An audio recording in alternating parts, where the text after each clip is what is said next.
अलग अलग तरह की बंदूकों का अलग अलग तरह का मैकेनिज्म होता है, पर सभी बंदूकें एक ही बेसिक प्रिंसिपल पर काम करती हैं। फुल्ली ऑटोमेटिक बंदूकों से अलग, जो कि लगातार फायर कर सकती हैं, सेमी ऑटोमेटिक बंदूकें एक बार ट्रिगर दबाने पर एक ही राउंड फायर करती हैं। यह एक 9mm सेमी ऑटोमेटिक पिस्तौल है।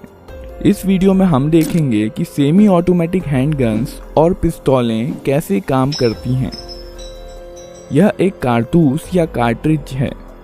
इसे मैगजीन में लोड किया जाता है, जिसमें स्प्रिंग और फॉलोअर इस पर दबाव बनाए रखते हैं।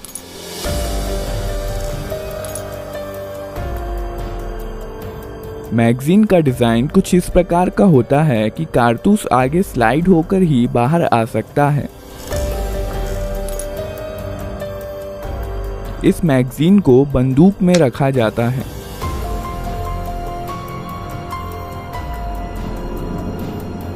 यहाँ पर बंदूक के अंदर के महत्वपूर्ण पार्ट्स दिखाए गए हैं। बंदूक को पहली बार फायर करने के लिए रिकॉइल स्प्रिंग के अगेंस्ट स्लाइडर को हाथ से पीछे खींचा जाता है। इसके कारण कई चीजें एक साथ होती हैं, जिन्हें हम एक एक करके देखेंगे। स्लाइडर के मूवमेंट के कारण हैमर पीछे आता है। यह हैमर स्ट्रट के जरिए मेन स्प्रिंग से जुड़ा होता है और इसलिए मेन स्प्रिंग को दबा देता है।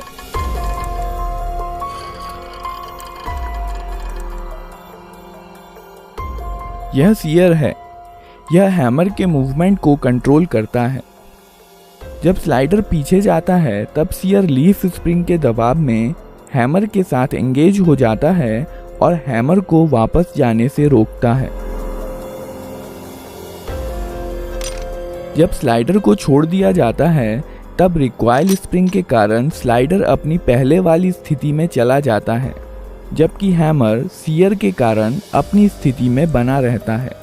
इस प्रक्रिया को कॉकिंग कहते हैं। जब स्लाइडर पीछे आता है, तो इस पर बने प्रोजेक्शन बैरल को पीछे की ओर धकेलते हैं, जिसके कारण बैरल कुछ नीचे हो जाता है और इसलिए अब इसमें कारतूस आसानी से भरा जा सकता है।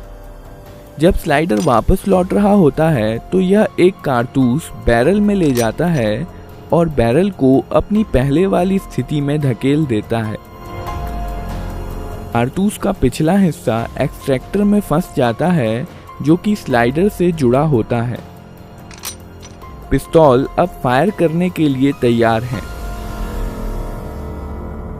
जब ट्रिगर दबाया जाता है, सीयर डिस्कनेक्टर के माध्यम से धकेल दिया जाता है,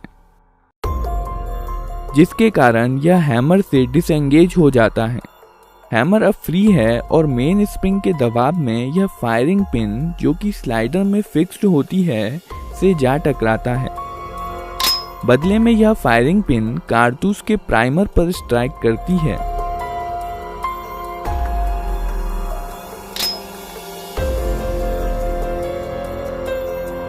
प्राइमर में इम्पैक्ट सेंसिटिव एक्सप्लोजिव होता है, जो फायरिंग पिन के टकराने की वजह से जल जाता है।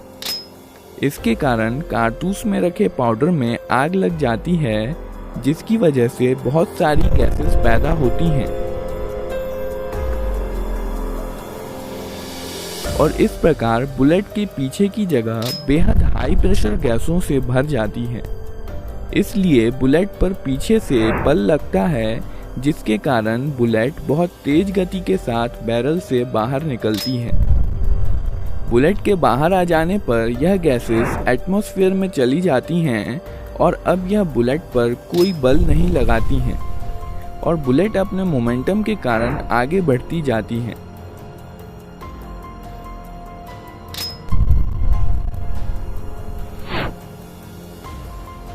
बैरल में कुछ लकीरें और खांचे बने होते हैं, जो आगे बढ़ते समय बुलेट को स्थिरता के लिए घुमा देते हैं। यह गैसें बंदूक पर भी समान और विपरीत बल लगाती हैं, पर चूंकि बंदूक काफ़ी भारी होती है, इसलिए इसका एक्सेलरेशन बुलेट के मुकाबले काफ़ी कम होता है और इसलिए यह पीछे की तरफ ज़्यादा गति प्राप्त नहीं कर पाती।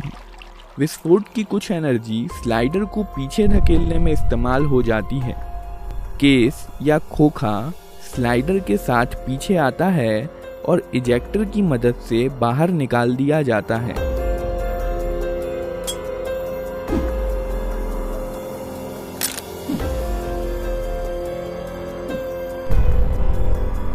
साथ ही साथ स्लाइडर हैमर को पीछे धकेलता है और बंदूक को अपने आप रिलोड भी कर देता है।